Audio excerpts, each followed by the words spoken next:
কি আর বলবো, just wow wow oh একটা পেন কেক আর কি। এটা হচ্ছে আমার বাচ্চাদের জন্য টিফিন দিয়ে দিব, দুপুরবেলা লাঞ্চ করে পরে বিকালে খাওয়ার জন্য তৈরি করলাম। এটা হচ্ছে তার বাকি অংশ দিয়ে একটা কেক তৈরি করলাম। দেখো কালার জাস্ট অসাম এবং খুবই স্পঞ্জ করছে আর কি।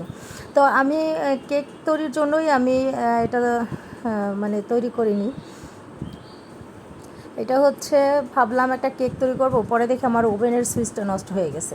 তারপর বললাম যে তাহলে এটা দিয়ে আমি কি করব, আমি প্যানকেক তৈরি করি। প্যানকেকের রং দেখো জাস্ট ওয়াও, এত সুন্দর, এত স্পঞ্জ এবং ফুলে যাচ্ছে প্যানকেকগুলো। এই যে আমি ভিডিও করছি বলে আসলে ওইভাবে দেওয়া হচ্ছে না। প্যানকেকটা কীভাবে আমি গুলিয়ে নিয়েছি, কী পরিমাণ কী দিয়েছি আমি পরবর্তী ভিডিওতে তোমাদেরকে বলে দেবো। এটা হচ্ছে দেখো ঠিক এটার 1 চামচ মাপের আমার ময়ানটা নিতে হবে। এটা নিয়ে আমরা আমাদের খোলায় দিয়ে দিব, দিয়ে অনেকক্ষণ বসে দিয়ে দেবো, ওর শেপটা নিয়ে নেবে, তারপরে ঢাকনা দিয়ে দেবো।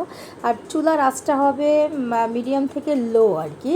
দিয়ে বা ঢাকনা উঠিয়ে আমরা একটু পরপর দেখবো। দেখটা যখন এই যে বুট বুট করে উঠে, ওইটা উঠলে মানে ভাববো যে আমাদের প্যানকেকটার পিছনে পিঠ হয়ে গিয়েছে। দেখো কি সুন্দর একটা কালার আসছে।